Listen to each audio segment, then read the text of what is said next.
Hello दोस्तों, स्वागत है आपका अपने यूट्यूब चैनल एग्जाम गुरु में। तो दोस्तों आज मैं आपको यहाँ पे इंडियन कोस्ट गार्ड सेटेड आपको यहाँ पे फिजिक्स का फुल प्रैक्टिस सेट कराऊंगा। तो पूरा वीडियो आप लोग ध्यान से देखिएगा।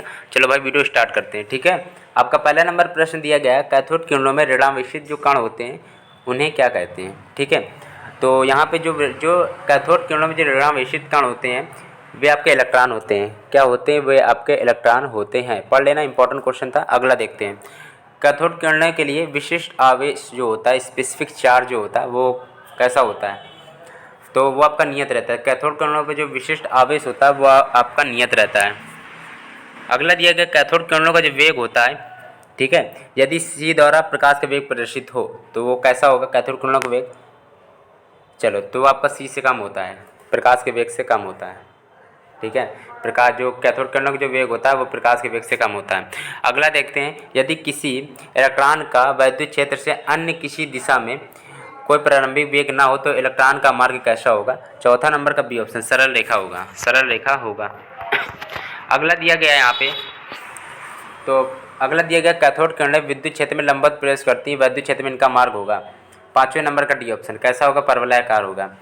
कैथोड किरणें विद्युत क्षेत्र में लंबवत प्रवेश करती हैं तो वैद्युत क्षेत्र में इनका जो मार्ग है वो वैद्युत क्षेत्र में इनका मार्ग परवलय होगा। ठीक है, अगला दिया गया है, चुंबकीय क्षेत्र से गुजरती हुई जो कैथोड किरणें होती हैं तो वो आपकी क्या करते हैं कि विचलित चुंबकीय क्षेत्र में गुजरती हुई किरणें विचलित होती हैं लेकिन लंबवत चलती रहती हैं। विचलित होती हैं लेकिन लंबवत चलती रहती हैं। अगला दिया गया है, सातवां नंबर प्रश्न है, कैथोड किरणों को विचलित किया जा सकता है तो कैसे विचलित किया जा सकता है? सातवें नंबर का सी ऑप्शन, दोनों प्रकार के क्षेत्रों के द्वारा। सातवें का सी ऑप्शन राइट है। आठवां नंबर दिया गया है, निम्नलिखित में से क्या वैद्युत क्षेत्र में विक्षेपित होता है? क्या वैद्युत क्षेत्र में विक्षेपित हो सकता है? तो केवल आपका जो कैथोड किरणें होते हैं वो वैद्युत क्षेत्र में विक्षेपित हो जाती हैं। राइट ऑप्शन यहाँ पे सी पार्ट बन जाएगा। अगला प्रश्न यहाँ पे आपका दिया गया है, जो धन किरणों की खोज किसने की थी? धन किरणों की जो खोज की थी वो आपकी गोल्डस्टीन द्वारा की गई थी। धन किरणों की खोज गोल्डस्टीन ने की थी।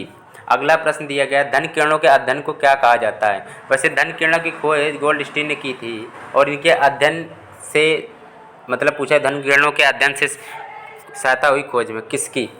तो यहाँ पे हो जाएगा डी समस्थानिकों की। ठीक है, चलो अगला प्रश्न देखते हैं, 11 और 12 नंबर एक साथ। अगला प्रश्न दिया गया यहाँ पे 11, 12, 13 नंबर का स्क्रीनशॉट ले लेना। यहाँ पे दिया गया है, जब कैथोड किरणें एक धातु प्लेट से टकराती हैं तो वह गर्म हो जाती है, क्योंकि कैथोड किरणों की क्या हो जाता है, जो कैथोड किरणों की जो गतिज ऊर्जा होती है काइनेटिक एनर्जी के कारण। अगला दिया गया है 12 नंबर प्रश्न है, यदि इलेक्ट्रॉन का वेग बढ़ता है, यदि इलेक्ट्रॉन का वेग बढ़ता है तो डी ब्रोगली तरंग में क्या होगा? बताइए, राइट ऑप्शन यहाँ पे क्या होगा? पूछा गया, अच्छा, डी ब्रोगली तरंग। तो 12 नंबर प्रश्न दिया गया है, इसका बी ऑप्शन मतलब हो जाएगा। ठीक है, याद कर लेना। चलो, क्योंकि आप लोगों ने लेमडा बराबर क्या होता है, एक मिनट, लेमडा बराबर क्या होता है, एच अपॉन में एम वी होता है। ठीक है, अब भी यहाँ पे इलेक्ट्रॉन का वेग है, लेमडा आपकी डी ब्रोगली तरंग दैर्ध्य, तो लेमडा समानुपाती हो जाएगी 1/v। अगर वेग बढ़ेगा तो लेमडा तरंग दैर्ध्य जो होगी डी ब्रोगली तरंग दैर्ध्य वो घटेगी, क्योंकि लेमडा बराबर होता है एच अपॉन में एम वी होता है। ये चीज़ याद कर लेना।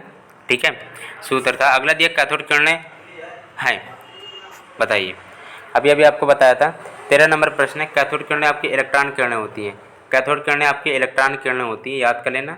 और लेमडा बराबर एच अपॉन में एम वी होता है, ये याद कर लेना, इसलिए घटेंगे। डी ब्रोगली के अनुसार इलेक्ट्रॉन है। 14 नंबर प्रश्न, राइट ऑप्शन हो जाएगा सी, कण व तरंग दोनों प्रकृति के होता है। डी ब्रोगली के अनुसार जो इलेक्ट्रॉन होता है वो आपका कण एवं तरंग प्रकृति दोनों को होता है। यहाँ पे जो ए और बी दोनों राइट ऑप्शन बन जाएंगे। अगला प्रश्न देखते हैं। अगला प्रश्न देखने से पहले आपको इंपॉर्टेंट बात बता दे भाई, एक मिनट रुक जाएगा।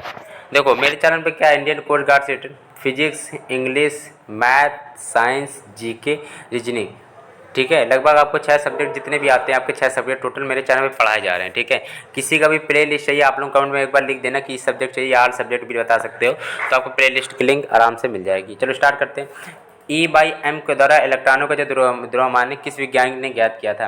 15 नंबर प्रश्न है, इसका जो बी ऑप्शन थॉमसन ने, जे थॉमसन ने E/m के द्वारा इलेक्ट्रॉन का द्रव्यमान जो ज्ञात किया था। ठीक है, पढ़ लेना।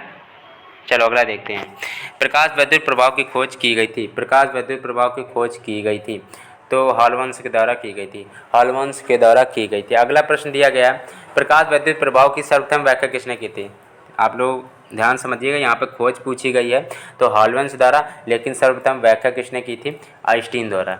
ठीक है, प्रकाश वैद्युत प्रभाव की सर्वप्रथम व्याख्या आइंस्टीन ने की थी और खोज किसने की थी? वो हॉलवेंस द्वारा की गई थी। प्रकाश वैद्युत स्वभाव जो प्रकाश वैद्युत सेल जो होता है फोटो इलेक्ट्रिक सेल परिवर्तित करता है, प्रकाश ऊर्जा को किस में चेंज करता है? बताइए। 18 नंबर प्रश्न है, राइट ऑप्शन है प्रकाश को विद्युत ऊर्जा में कन्वर्ट करता है। प्रकाश वैद्युत सेल है ना, विद्युत है तो विद्युत में ही कन्वर्ट करेगा, ऐसे पढ़ लो, ऐसे पढ़ा करो। ठीक है, प्रकाश ऊर्जा को विद्युत सेल में कन्वर्ट करेगा। अगला दिया गया है 18-19 देख लो, 18 सी है, 19 देखते हैं। धातु की सतह से इलेक्ट्रॉन उत्सर्जन की प्रक्रिया को प्रकाश वैद्युत प्रभाव कहते हैं। ठीक है, जबकि क्या होता है? जबकि इस पर समुचित तरंगदैर्घ्य का प्रकाश पड़ता है। चलो भाई दोस्तों, इतने ही क्वेश्चन थे दोस्तों। अगर आपको वीडियो पसंद है तो लाइक करना, चैनल सब्सक्राइब नहीं किया तो कर लेना। किसी का भी प्ले लिस्ट चाहिए कमेंट में आप बता देना, प्ले लिस्ट की आपको लिंक मिल जाएगी। और आप लोग बिल्कुल सपोर्ट नहीं करो, बहुत बुरा लग रहा है। ठीक है, इतने वीडियो आप लोग की दे रहे हैं आपको इंडियन कोस्ट गार्ड से। ठीक है, तो आप लोग प्लीज़ चैनल सब्सक्राइब जरूर करिएगा।